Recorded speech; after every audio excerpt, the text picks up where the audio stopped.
제가 오늘 설교 어떤 설교할까 미리 안 알려드렸는데 참 곡 선정을 잘하셨고 통한 것 같아요. 날씨가 많이 풀려서 지금 새싹들이 많이 올라옵니다. 제가 어제 그저께 교회 앞에 있는 화단을 좀 봤더니 새싹들이 벌써 올라왔어요. 우리는 춥다고 영하권이라고 그러는데 걔네들은 뭘 줄 알고서 나는 뾰족뾰족 올라와서 얼마 안 있으면 이제 수선화 꽃이 피겠더라고. 한 2주 정도는 필까 그런 생각했는데요. 우리의 신앙에서도 겨울이 지나가고 봄날이 와서 기지개를 활짝 켜고 또한 더 주님 앞에 충성하고 주님 앞에 더 다가갈 수 있는 그런 우리의 신앙의 꽃이 활짝 펴서 주님을 기쁘시게 할 수 있는 저와 삶이 되기를 바랍니다. 우리가 지난주 열왕기상하를 통해 가지고 신앙의 경주를 우리가 생각해 봤어요. 경주는 누구 한 사람만, 이 계주라고 하는 것은 누구 한 사람만 잘 달려서 되는 것이 아니라 모두 다 잘 달려야 되죠. 처음 주자부터 마지막 주자까지 최선을 다해야 되고 또 서로 바톤 터치를 잘 해야만이 승리할 수가 있습니다. 이와 같이 우리의 신앙도 신앙의 선조로부터 좋은 신앙을 물려받고 또한 내가 열심히 달리다가 누구에게요? 우리의 후손들에게, 우리 후대에게 물려줄 때에 신앙의 명문 가정을 이룰 수가 있습니다. 우리는 지난주에 두 가문을 생각해 봤습니다. 두 왕을 생각해 봤어요. 어떤 왕은 좋은 건 물려받았지만 그걸 지키지 못하고 참으로 여로보암의 길, 악한 길, 하나님께서 미워하시는 길을 갔었던 그런 자도 있었고 그와는 반면에 요시야 왕 같은 경우는 아버지 혹은 할아버지가 하나님을 섬기지 않고 우상을 섬겼었고 결국은 여로보암의 길을 갔었지만 그런 좋지 못한 것을 물려받았지만 그러나 내가 개혁해서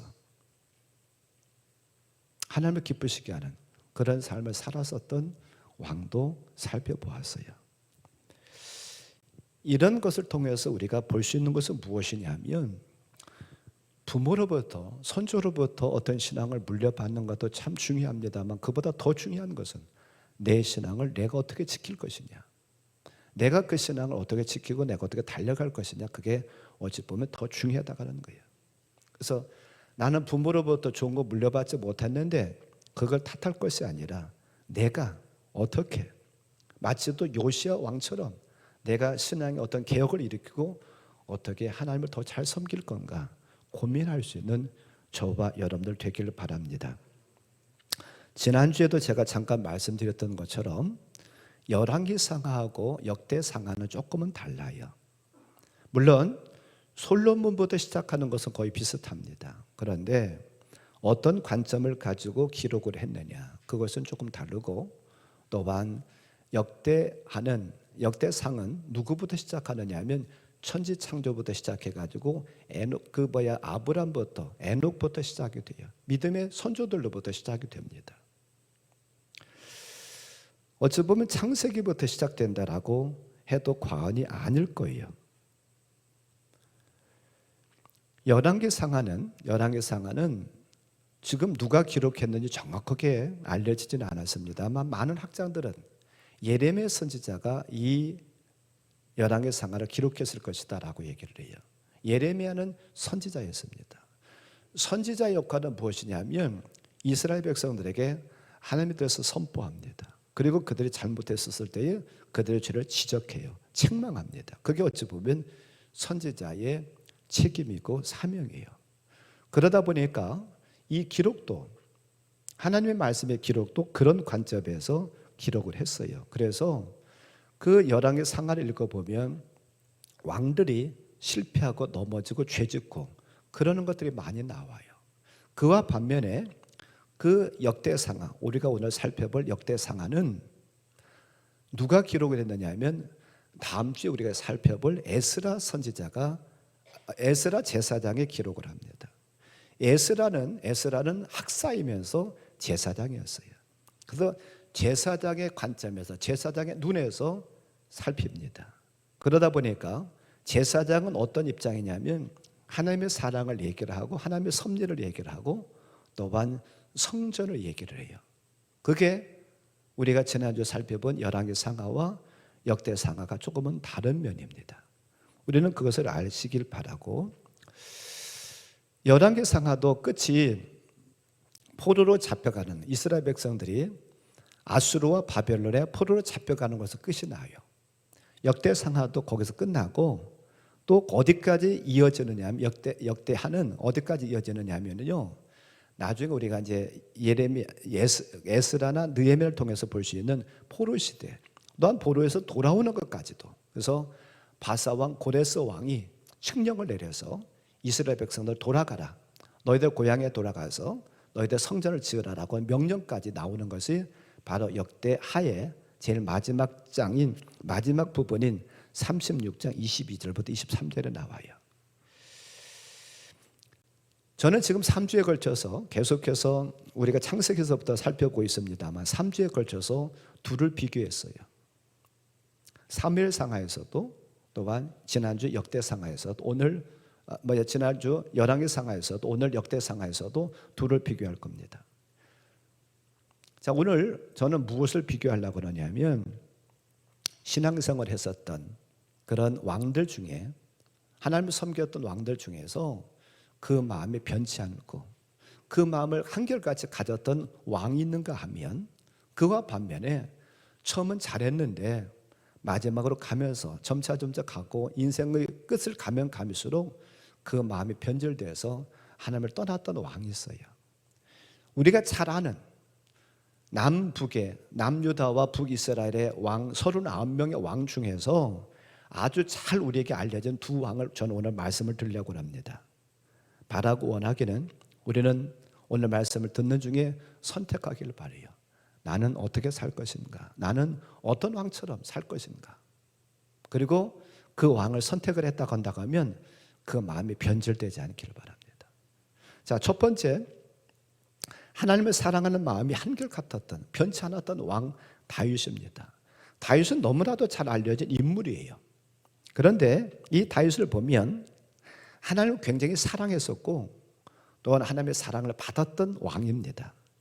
지난주에도 말씀드렸습니다만 남유다의 왕들 중에서 가장 빼어난, 가장 하나님의 사랑을 받았던, 하나님을 또한 사랑했었던 왕이고, 또한 남유다의 왕들 중에서 하나님과의 관계를 그 어떤 평가할 때에 평가의 기준으로 삼았던 것이 누구냐면 바로 다윗이에요.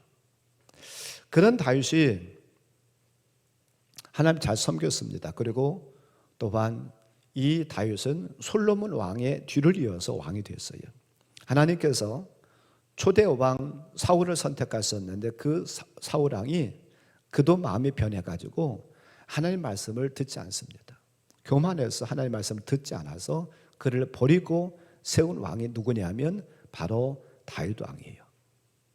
다윗 왕은 어린 나이에 사무엘 선지자를 통해서 기름 부음을 받았습니다. 그리고 한 20여 년의 우여곡절이 있었어요. 바로 왕이 됐던 것이 아니라 여러 가지 우여곡절 후에 그는 왕이 됐는데, 처음에는 헤브론이라고 하는 그 지역에서 왕이 돼가지고 7년 동안을 다스렸고, 또한 이스라엘 전부의 왕 예루살렘에서 33년간 통치했습니다. 그래서 도합 40년의 통치 기간입니다. 그런 통치 기간에 물론 실수도 있었고 죄도 지었어요. 제사장 에스라는 역대상에서는 우리아의 아내를 범한 그 잘못은 기록을 하지 않았어요. 사무엘서에 보면 이 다윗 왕은 하나님 앞에 큰 죄를 저질렀죠. 우리가 잘 아는 것처럼 어떤 죄입니까? 군인들이 지금 전쟁하기에 다 나갔어요. 그리고 다윗은 한각에 남아 있습니다. 그리고 옥상을 거닐다가, 뜰을 거닐다가 누구를 발견하게 되느냐 하면 목욕하는 아름다운 여인 하나를 발견하게 돼요. 그리고 그를 불러옵니다. 근데 이 여인은 처녀가 아니었고 이 여인은 유부녀였어요. 그의 남편은 우리아라고 하는 사람이었고 그의 남편이 지금 뭐 하러 나갔느냐면 전쟁터에 나가 있습니다. 그런데 이 다윗은 그걸 알면서도 그 여인을 범해요. 간음합니다. 그리고 간음의 증거가 나타났는데 어떻게 나타났느냐 하면 여인이 임신하는 것으로 나타났어요. 그리고 이게 들통날 것이 두려우니까 다윗은 어떤 계획을 세웠느냐 하면 그의 남편 우리아를 데려다가 이 바세바와 잠자리를 하게 하고 자기의 죄를 덮으려고 했습니다. 그런데 그게 제대로 되지 않았어요. 우리아를 불러들여서 전쟁터에 나가 있는 우리아를 불러들여 가지고 그의 아내와 잠자리를 하라고 했는데 이 우리아가 그걸 거부하는 겁니다. 다른 사람들은, 내 동료들은 지금 다 전쟁터에 있는데 나만 나가서 나만 어떻게 내 아내와 함께 잠자리를 하고 나만 편히 쉴 수가 있습니까? 라고 거부를 해요. 결국 다윗은 자기의 계획이 숲으로 돌아가니까 그보다 더 끔찍한 일을 계획합니다. 그 계획이 무엇이냐면 그를 죽이는 거예요. 그가 직접 죽이지는 않았습니다만 전쟁터에 다시 우리아를 돌려보내면서 우리아의 손에다가 편지를 쥐어줘서 보냅니다. 근데 그게 어떤 편지냐면 요압이라고 하는 군대 장관한테 보내는 편지인데 뭐라고 그 편지에 적혀 있느냐면 가장 맹렬한 전투에다가 이 우리아를 내보내라는 거예요. 그리고 그 맹렬한 전투를 할 때 다른 군인들 다 뒤로 물러서라는 거예요. 결국은 다윗의 손에 피를 묻히지 않고 다른 나라의 사람을 통해서 이 우리아를 죽이겠다는 그런 음모를 꾸미고 결국 이 음모는 실천에 옮겨집니다. 그리고 결국은 우리아는 죽고 말아요. 그랬을 때에 아무도 모르는 것처럼 이 문제는 덮을 걸로 생각했는데 사무엘하 11장 27절 말씀에 보면 하나님께서 그것을 보시고 악하게 여기셨다라고 말씀하고 있어요. 다른 사람 다 모르는 것처럼 덮을 수 있는 것으로 생각했는데 하나님은 그것을 보시고서 하나는 악하다라고 하나님 평가하십니다. 그래서 하나님은 나단 선지자를 보내고 책망하게 하셨어요.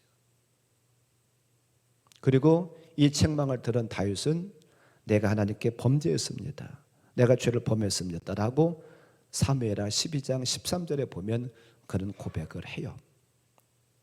자, 이게 어찌 보면 다윗의 첫 번째 죄라고 하면 두 번째 죄는 인구조사를 하는 것이 두 번째 죄예요. 이 죄는 역대상 21장에도 사무엘하 24장에도 같이 나오는 말씀입니다. 다윗이 인구조사를 하게 요압 장군한테 시켜서 인구조사를 하라고 명령을 내립니다. 근데 왜 다윗이 인구조사를 하라고 하는지 그 어떤 뜻을 알았던 요압이 인구조사하는 것을 거절을 합니다. 하지 않았으면 좋겠다는 거예요. 그럼에도 불구하고 다윗은 자꾸 재촉을 해서 결국은 어찌할 수 없어서 요압이 인구조사를 하긴 합니다. 성경에 보면 인구조사한 것이 몇 번이 나와요. 이스라엘 백성들이 광야에서도 두 번에 걸쳐서 인구조사를 합니다. 몇 번이 이렇게 나오거든요. 인구조사 자체가 그 자체를 갖고서는 죄다 죄가 아니다라고 말할 수 없어요. 그런데 왜 죄다고 말하느냐면, 왜 실수라고 말하느냐면 그의 인구조사의 동기가 선하지 못했다는 거예요. 그가 인구조사를 하려고 하는 목적이 바르지 않았다는 거예요. 무엇 때문에 그는 인구조사를 하려고 했냐면 자기를 드러내고 자기를 뽐내기 위해서, 내 지금 백성들이 이만큼의 전투력이 있다, 이만큼 내 백성들이 많다라고 하는 것, 그것을 나타나기 위해서, 뽐내기 위해서, 즉 전쟁터에 나가서 싸울 만한 사람들이 이만큼의 군사력이 있다라고 하는 것을 나타나기 위해서 그는 인구조사를 했다는 거예요. 그런데 하나님은 이것을 좋게 여기지 않으셨어요. 그리고 그에게, 그 백성에게 전염병을 보내가지고 이 때문에, 이 다윗 한 사람의 잘못 때문에 죽은 사람이 7만 명이다라고 역대상 21장 14절에서 말합니다. 자, 이처럼 다윗의 두 가지의 죄를 살펴봤어요. 분명히 다윗이 실수한 게 있습니다. 분명히 그가 죄 지은 게 있어요. 그러나 또 한편으로 보면 그러면서도, 이렇게 죄를 지면서도 하나님 또한 끔찍하게 사랑했다는 거예요. 그리고 또한 그 사랑이 천만이 아니라 그 인생을 거기 마감할 때까지, 그가 쉽게 말하면 죽는 그 순간까지도 하나님을 사랑했다는 거예요. 그 마음이 변치 않았다는 거예요. 그러면 하나님을 어떻게 사랑했는가? 성경에 나오는 것을 몇 가지를 좀 살펴봅니다. 첫째로는 그는 왕이 된 직후에 법궤를 예루살렘으로 옮겨요. 그가 왕이 됐었을 때 그 법궤가 어디 있었느냐 하면 기럇 여아림이라는 곳에 있었습니다. 그래서 왕이 된 다음에 그걸 굉장히 다윗은 마음 아파합니다. 그래서 그는 법궤를 옮기는 작업을 해요. 물론 첫 번째는 실패했습니다. 왜 그러냐면 하나님의 말씀을 어겼기 때문에. 이 법궤는 어깨에다 메고 가게 돼 있는데 어깨에 매지 않고, 제사장들 어깨에 매지 않고 수레에다 싣고 나르다가 결국 거기서는요 사람이 죽는, 우사가 죽는 그런 사건이 벌어지고 맙니다. 그리고 결국 첫 번째는 실패했어요. 그래서 그것을 어디다 보관했느냐 하면 오벳에돔의 집에다 보관했죠. 또다시 추진해가지고 결국 하나님 말씀대로 제사장이 어깨에 메고 나르게 했고, 결국 그 일을 통해서 예루살렘으로 법궤를 옮깁니다. 옮기는데 성공해요. 그런데 이 법궤를 옮길 때에 얼마나 그들은 잘 준비하고 사람을 동원했는지, 사람들 동원하고요 각종 악기를 다 동원해서 법궤가 예루살렘 들어올 때 찬양을 하고 악기로 연주를 합니다. 그리고 잔치를 베풀고서 나는요 다윗 왕은 백성들한테 음식을 대접을 하고 음식을 나눠주는 것을 볼 수 있습니다. 그뿐만 아니라 얼마나 이 다윗이 법궤가 들어오는 것이, 예루살렘 들어오는 것이 기뻤는지요, 그는 춤을 춰요. 그의 아내 미갈이라고 하는, 사울의 딸인 미갈이라고 하는 아내가 그를 보면서 이 다윗을 업신여기고 다윗에게 어떻게 그렇게 왕으로서 체면이 있지 그럽니까? 라고 할 만큼 이 다윗은 기뻐서 뛰었던 것을 역대상 15장 29절에서 이렇게 기록을 하고 있어요. 같이 한번 볼까요? 여호와의 언약궤가 다윗성으로 들어올 때에 사울의 딸 미갈이 창으로 내다보다가 다윗 왕이 춤추며 뛰노는 것을 보고 그 마음에 업신여겼더라. 이럴 만큼 다윗은 법궤를 사랑하고 하나님을 사랑했어요. 그뿐만이 아니라 그는 법궤를 옮겨놓고 또 무엇을 계획하느냐 하면 성전 건축을 계획을 합니다.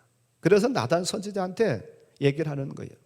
나는 그 역대상 17장 1절 말씀에 보면 나단 선지자가 하는 말이, 나는 이렇게 좋은 데 살고 있는데, 이렇게 좋은 궁전에 살고 있는데 하나님의 궤는, 하나님의 법궤는, 언약궤는 지금 비바람을 맞고 있는 휘장간에 있습니다. 내가 성전을 짓고 싶습니다. 그런 마음을 갖고 나단 선지자한테 그 계획을 얘기를 해요. 성전 건축이라고 하는 것은 이건 쉬운 것은 아니에요. 여러분들도 이 교회가 세워질 때 성전 건축 해보신 분들, 혹은 전에 여러분들 다니던 그 교회에서 성전 건축을 해보신 분을 아시겠습니다만, 성전 건축이라는 쉬운 게 아닙니다. 성전 건축이 상당히 어려워요. 물질로만이 어려운 것이 아니라요 참 많이 어렵습니다. 그리고 성전 건축은 아무나 할 수 있는 것도 아니에요. 그런데 다윗은 그 어려운 것을 왜 하라고 했습니까? 하나님을 사랑하기 때문에. 하나님의 그 궤가, 하나님의 언약궤가 밖에서 비바람 맞는 거 보니까 너무나도 가슴 아프거든요. 나는 편안한 궁전에서 살면서 나는 좋은 곳에 살고 있는데 하나님의 임재를 상징하는 그 언약궤가 비바람 맞고 있는 거 보니까 너무나도 마음이 아픈 거예요. 그래서 성전을 건축하기를 원했던 거예요. 물론 하나님은 허락하시지 않아서 결국 그는 건축할 수는 없었습니다. 그럼에도 그는 성전 건축을 위해서 많은 재료들을 준비해요. 그리고 또한 그의 아들 솔로몬과 백성들한테 성전 건축을 그가 죽기 전에 유언처럼 당부를 합니다.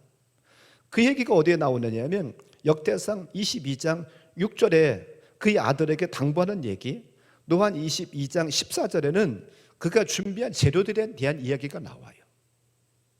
거기 같이 한번 볼까요? 22장 6절과 14절. 다윗이 그의 아들 솔로몬을 불러 이스라엘 하나님 여호와를 위하여 성전 건축하기를 부탁하여 아들 솔로몬에게 성전 건축하라고 부탁을 합니다. 그리고 14절에 보면 거기에 많은 것을 준비하는데 같이 봐요. 내가 환난 중에 여호와의 성전을 위하여 금 10만 달란트와 은 100만 달란트와 놋과 철을 그 무게를 달 수 없을 만큼 심히 많이 준비하였고 또 제목과 돌을 준비하였으나 너는 더할 것이며, 아들 솔로몬에게 백성들에게 얘기를 하는 거예요. 나는 이만큼 준비했는데 너희들은 그보다 더 보태서 성전을 건축하라는 거예요. 금 10만 달란트를 준비했대요. 우리가 10만 달란트를 하니까 별로 이렇게 감각이 없을라나 모르겠는데 한 달란트는요 얼마큼의 무게냐면 32kg입니다. 그러면 32kg 곱하기 10만을 해보세요. 얼마나 많은 양인지. 무엇 때문에요? 성전 건축 때문에 그렇게 준비했어요. 또한 다윗은 성전 건축을 준비했을 뿐만 아니라 어떤 좋은 일이 생기면은요, 좋은 것이 생기면 하나님 앞에 드리려고 애를 썼어요. 그가 전쟁에 나가가지고 어떤 것을 빼앗아 오면은, 노력해 오면은요 하나님 앞에 드리려고 애를 썼습니다. 그 이야기가 역대상 18장 11절에 나와요. 거기 같이 볼까요? 다윗 왕이 그것도 여호와께 드리되 에돔과 모압과 암몬 자손과 블레스 사람들과 아멜렉 등 모든 이방 민족에게서 빼앗아 온 은, 금과 함께 하여 드리니라. 전쟁터에 나가가지고요 좋은 거 빼앗아 오면 하나님 앞 드리려고 애를 썼어요. 이처럼 이 다윗은 40년 통치 기간에 분명히 하나님 앞에 죄를 짓고 실수한 것도 있어요. 그런데 그는 처음 하나님의 부름을 받았을 때나 죽음 임박했을 때나 하나님을 끝까지 사랑하는 마음이 변치를 않아요. 이게 다윗입니다. 자, 두 번째로 생각해 볼 사람은 누구냐면 하나님을 사랑하는 그런 마음이 변했었던, 우리가 잘 알고 있는 솔로몬이에요. 다윗의 뒤를 이어서 솔로몬이 이제 하나님의 종으로서, 이스라엘 종으로서 하나님의 기름 부음을 받습니다. 그리고 그도 왕이 된 후에 바로 했던 게 무엇이냐면 우리가 잘 아는 것처럼 1000번제를 하나님 앞에 드려요. 1000마리의 희생의 제사를 하나님에 드리는 것이 역대하 1장 5절과 6절에 보면 나옵니다. 자, 거기 5절 말씀에 보니까, 6절 말씀 보니까 여호와 앞 곧 회막 앞에 있는 놋제단에 솔로몬 이르러 그 위에 1000마리 희생으로 번제를 드렸더라. 이렇게 하나님 앞에 번제를 드렸어요. 번제를 드리는 날 밤에 하나님께 그에게 나타나셔서 뭐라고 말씀하십니까? 그 하나님께 번제 드린 것을 기쁘게 여기시면서 내가 원하는 것이 있으면 나한테 구하라는 거예요. 그럼 내가 주겠다는 거예요. 그런데 이 솔로몬이 무엇을 구하느냐 하면, 하나님, 나는 작은 아이에 불과합니다. 그런데 내게 맡기신 이 백성들은 너무나도 많습니다. 그리고 그들을 재판해야 되는데 나는 어린아이라 이들을 어떻게 재판할지 모릅니다. 그러니까 내게 지혜로운 마음 주셔서 잘 재판하게 해주세요 라고 하나님 앞에 지혜를 구해요. 근데 하나님께 이 말을 들으시고 너무 기뻐하셨어요. 야, 내가 부와 재물과 어떤 영광도 구하지 아니하고, 구할 수 있는데 구하지 않고 지혜로운 마음을 구했으니까 내가 구하지 않은 것까지도 내가 다 주겠다. 그러고 하나님 기뻐하세요. 그리고 뭐라고 말씀하시냐면 너의 전에 왕도 이런 왕이 없었을 것이고 너의 후의 왕도 이런 왕이 없을 것이라고 할 만큼 그렇게 하나님께서 그를 사랑하시고 축복하셨어요. 하나님을 잘 섬겼던 왕이에요. 그뿐만 아니라 아버지의 명령을 따라서, 아버지의 명령을 따라가지고서 하나는요 성전 건축을 합니다. 그리고 성전을 봉헌해요. 그때에 이 솔로몬이 지어서 하나님 앞 드렸던 그 성전, 그리고 봉헌식을 하는 날에 어떤 일이 임했느냐면요, 역대하 5장 14절에 보면 이런 일이 임합니다. 같이 봉독할까요? 제사장들이 그 구름으로 말미암아 능히 서서 섬기지 못하였으니 이는 여호와 영광이 하나님의 전에 가득함이었더라. 아멘. 봉헌하는 날, 성전을 봉헌하는 날 여호와 영광이 이 성전 안에 가득했다는 거예요. 이 성전 안에 하나님의 영광이 가득했다라고 하는 표현은 다른 얘기로 나면 하나님께서 기쁘게 받으셨다는 얘기예요. 여호와 영광 가득했다, 오늘날 표현하면 성령께서 충만하셨다 라고는 표현할 수가 있고, 우리가 쉽게 생각하면 하나님께 기쁘게 여기시고 받으셨다, 흠양하셨다, 그런 표현이거든요. 이처럼 솔로몬도 그의 초반에 하나님을 잘 섬기고 하나님을 사랑했습니다. 그런데 참 문제는요, 변하기 시작했어요. 그가 얼마나 지혜로웠던지 주변의 나라들에 솔로몬 왕까지 지혜로운 사람이 없다라는 소문이 퍼집니다. 그리고 이 소문을 들은 스바라고 하는 여왕은 솔로몬이 얼마나 지혜로운지 와서 구경하기 위해서 그를 직접 찾아왔습니다. 그리고 그가 고백하기를, 내가 당신의 지혜를 당신을 만나기 전에 들었는데 당신을 만나보니까 내가 들은 것은 너무나 조그마한 것이었고요, 당신을 만나보니까 당신의 지혜가 너무나도 큽니다. 그러면서 그를, 솔로몬을 모시고 서 있는 그 신하들에게 축복하기를, 뭐라고 축복하고 그를 부르합니까? 당신을 섬기는 이런 신하들을 내가 참 부럽습니다. 그럴 만큼 이 솔로몬 왕은 지혜로운 왕이었고 그런 참 귀한 왕이었어요. 그런데 문제는 그가 그때부터 타락하기 시작해요.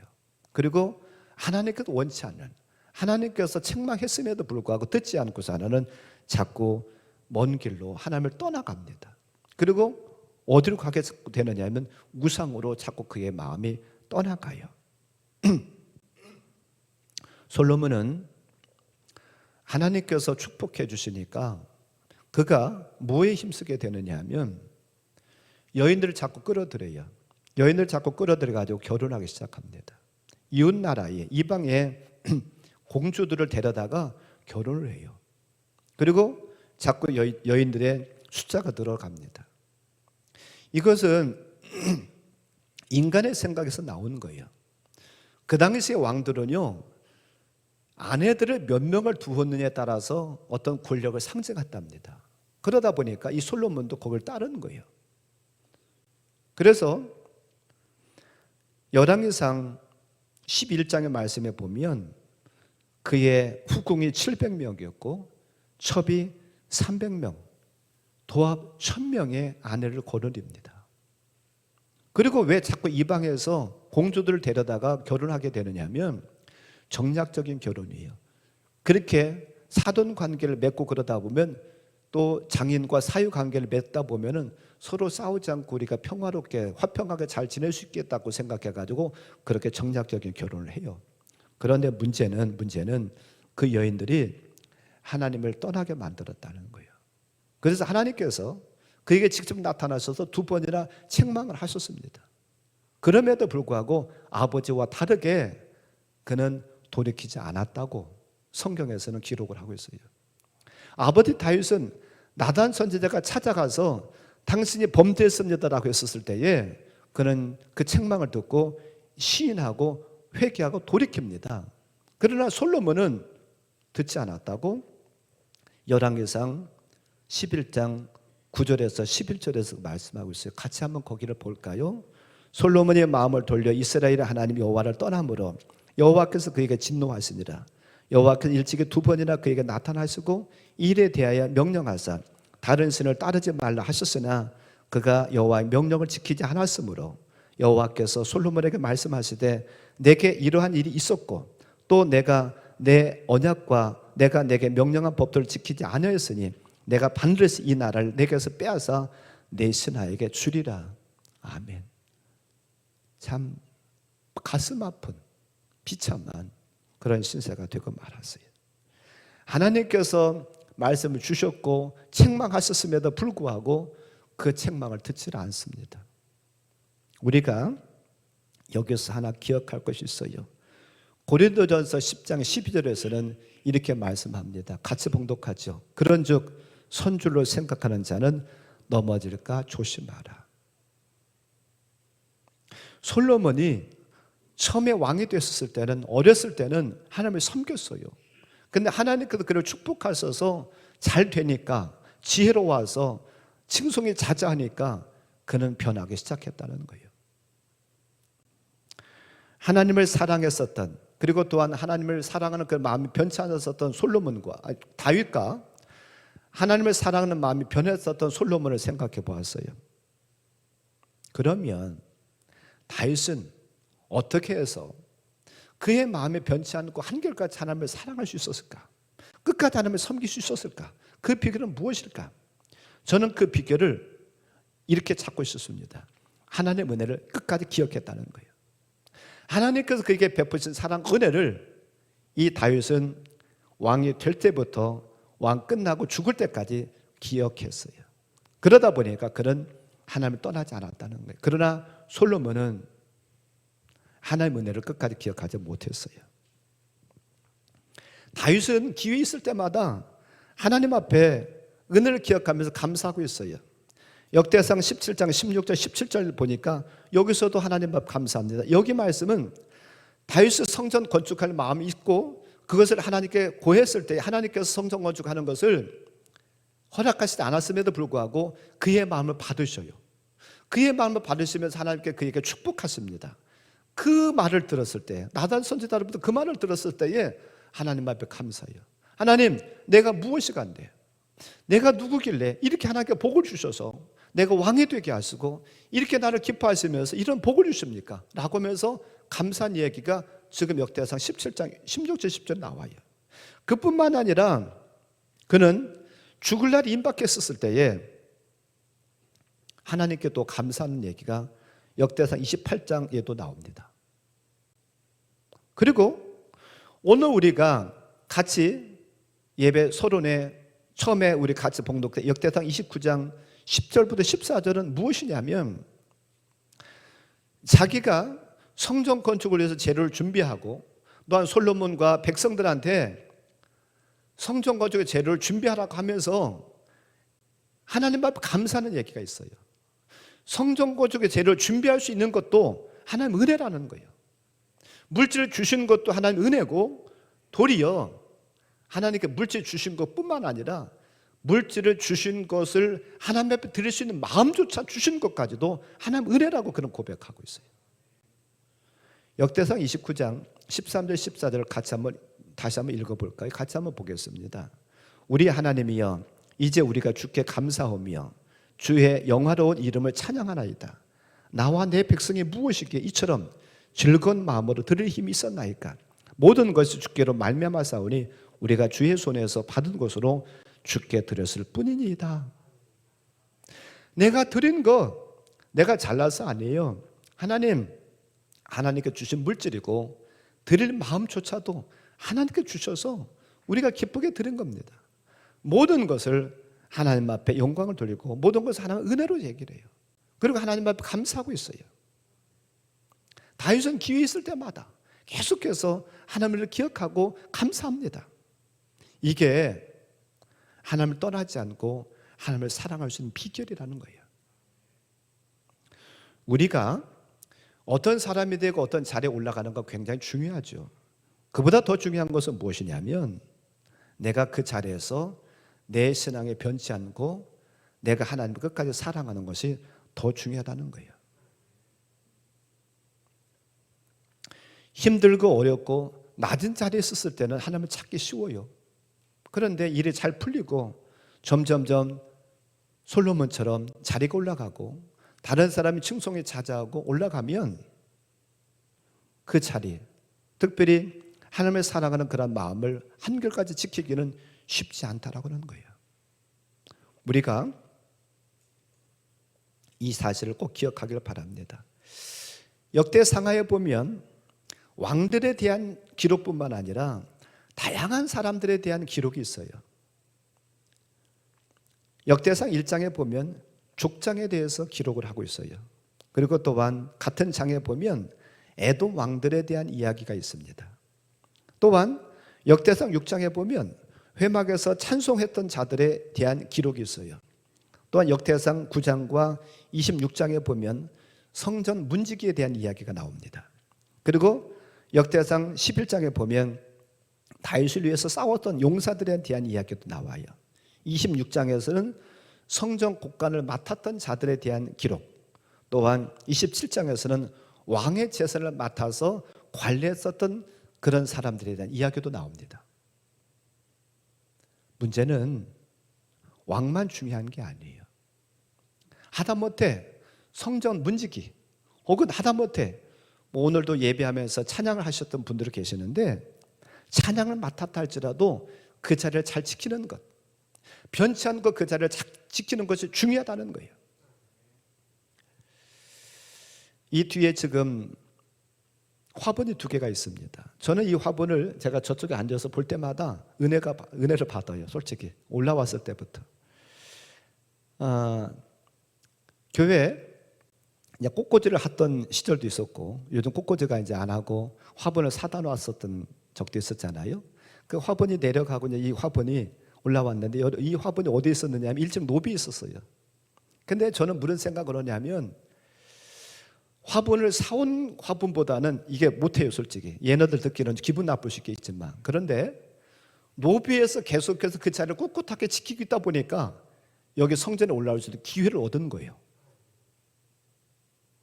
비록 사온 화분보다 화려하진 않아. 우리가 늘 보아왔어.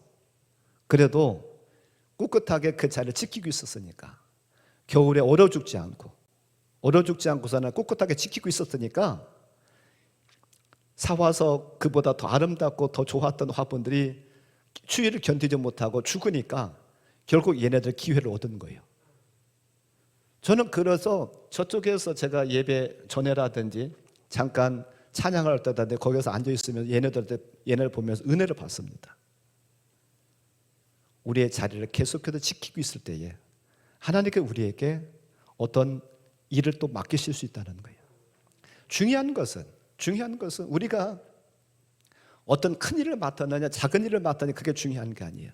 내가 집사냐 권사냐 장로냐 혹은 전도사냐 목사냐 혹은 감리사냐 감독이냐가 중요한 것이 아니라 내가 맡은 그 자리에서 최선을 다하고 내가 변치 않느냐.